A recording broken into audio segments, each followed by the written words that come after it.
অনেক দিন থেকেই কোথাও ঘুরতে যাওয়া হয় না। তো কোথায় যাব ভাবতে ভাবতে হঠাৎ মনে এলো আমাদের সামনেই তো আছে একটি খুব সুন্দর ভিউ পয়েন্ট। তাই ভাবলাম সেখান থেকেই ঘুরে আসি। তাই এই ভিউ পয়েন্টে আমরা কিভাবে গেলাম তার সমস্ত কিছুই কিন্তু এই ভিডিওতে তোমাদের সাথে শেয়ার করব। আলিপুরদুয়ার থেকে মাত্র 65 কিলোমিটার দূরে ভারত ও ভুটান সীমান্তে রয়েছে এই জয়গা ভিউ পয়েন্টটি। আমরা কিন্তু 15 আগস্টে এই ভিউ পয়েন্টে চলে গিয়েছিলাম ঘুরতে, আর আমরা বাইক রাইড করে গিয়েছিলাম।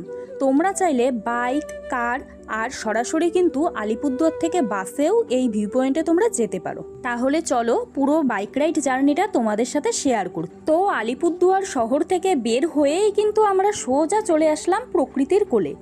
আর এই রাস্তা কিন্তু এখানে এসে দুটো ভাগে ভাগ হয়ে গেল। একটা চলে যাবে হাইওয়ে দিয়ে হাসিমারা হয়ে সোজা জয়গা, আর আমরা যাচ্ছিলাম দ্বিতীয় রাস্তাটি দিয়ে। এই রাস্তাটি কিন্তু ডিমা কালচিনি হয়ে পৌঁছে যাবে হাসিমারা দিয়ে জয়গাতে। তো এখন আমরা আছি রাজাবাদ খাওয়ার জঙ্গলে। আর এই জঙ্গল তো এমনিতেই খুব ঘন, আর যেহেতু বর্ষাকাল, আর এই বর্ষাকালে কিন্তু জঙ্গল এক আলাদাই রূপ পায়। চারপাশে সবুজ গাছপালা, আর এই জঙ্গলে কিন্তু বিভিন্ন বন্যপ্রাণী রয়েছে, যেমন হাতি, বাঘ, এসব কিছুই কিন্তু রয়েছে। তোমাদের সাথে কথা বলতে বলতে আমরা কিন্তু চলে আসলাম রাজাবাদ খাওয়া। আর এখানে দেখো গেট পড়েছে, আর আমার পেছনে দেখো দেখা যাচ্ছে মোমোর দোকানটা। এখানে কিন্তু খুব টেস্টি মোমো পাওয়া যায়, তোমরা কিন্তু ট্রাই করতে পারো। তারপর দেখো একটু এগিয়েই কিন্তু চলে আসলো আলিপুরদুয়ারবাসীর জাতীয় জায়গা ডিমা ব্রিজ। এখানে কিন্তু আলিপুরদুয়ারবাসী যে কোনো অকেশনেই কিন্তু চলে আসে, কিন্তু জানি না আমরা কেন আসে, কিন্তু আসে। আর খুব সুন্দর এই জায়গাটি। তো আবার একটু এগিয়েই কিন্তু গেট পড়ে গেল আবার। তো যাই হোক, আবার আমরা চললাম জঙ্গলের ভেতর দিয়ে দারুণ সব দৃশ্য উপভোগ করতে করতে। এবার আমরা হাসিমারা পার করে চলে আসলাম হাইওয়েতে। আর এখান থেকে জয়গা মাত্র 14 কিলোমিটার্স। আর যেহেতু আজকে 15 আগস্ট, তো দেখো কত বাইক, গাড়ি, কত লোক যাচ্ছে। কেউ যাচ্ছে জয়গা, কেউ যাচ্ছে ভুটানের উদ্দেশ্যে।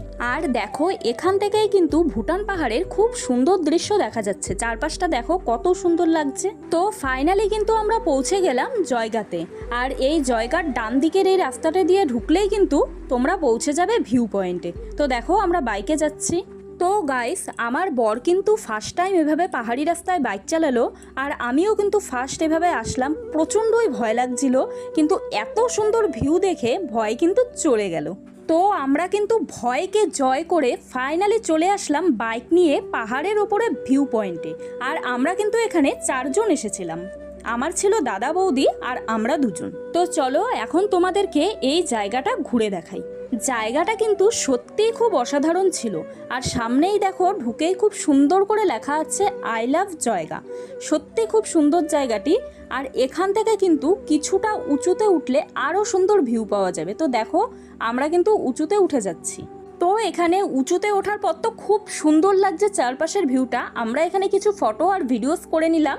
আর আরেকটু উঁচুতে ওঠার পর খুব সুন্দর করে দেখো রয়েছে আমাদের বাবা শিব বাবার একটা খুব সুন্দর মূর্তি। আর তারও কিছুটা দূরে রয়েছে একটি বুদ্ধদেবের মূর্তি। আর যেহেতু 15 আগস্ট, এখানে কিন্তু প্রচুর লোকেরই ভিড় ছিল। যদিও সারা বছরই এখানে ভিড় হয়, আজকের দিনটাতে একটু বেশিই ভিড় ছিল। আমরা তো প্রথমে ভাবছিলাম কেমন হয় জায়গাটি, কিন্তু এসে সত্যি মন ভরে গেল। তোমরা কিন্তু একবার অবশ্যই এই জায়গাটিতে ঘুরে যাবে, সত্যিই ভালো লাগবে। এরপর নামার সময়ই পাহাড়ের ওপরে একটি দোকানে আমরা মোমো খেয়ে নিলাম। আর মোমোটা ছিল খুবই টেস্টি।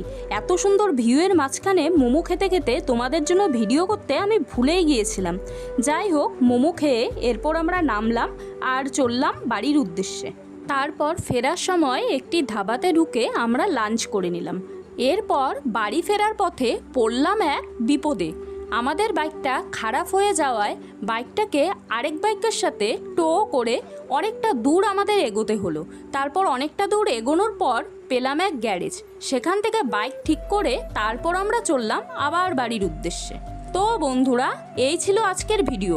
এই ভিডিওটি তোমাদের কেমন লাগলো আর জয়গা ভিউ পয়েন্টটিও তোমাদের কেমন লাগলো কমেন্টে কিন্তু অবশ্যই জানিও। আর তোমাদের 15 আগস্ট কেমন কাটলো, তোমরা কে কোথায় ঘুরতে গেলে জানাতে কিন্তু ভুলো না। আর ভিডিওটি ভালো লাগলে লাইক, কমেন্ট, শেয়ার আর চ্যানেলটি অবশ্যই সাবস্ক্রাইব করে দিও।